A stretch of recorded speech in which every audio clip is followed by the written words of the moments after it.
পারবো যে পুরো রাউন্ড হলে 360 ডিগ্রি কোণ উৎপন্ন।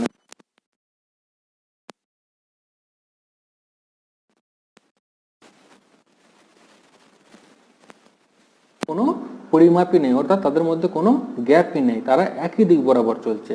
তো আমরা শূন্যকোণ কাকে বলে বা শূন্যকোণ কি সেটা কিন্তু আশা করি বুঝতে পারলাম। শূন্যকোণের পরিমাপ আমরা কত পেলাম? তাহলে শূন্যকোণ মানে 0 ডিগ্রি। ডিগ্রিটা কি? ডিগ্রির চিহ্ন হচ্ছে এটা।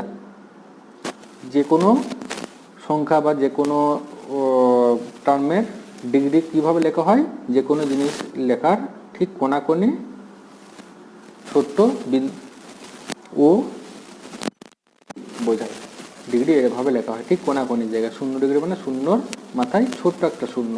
এই শূন্যটাকে কিন্তু শূন্য বলবো না, এটা আমরা ডিগ্রি। এই ডিগ্রি কি না? কোণের পরিমাপের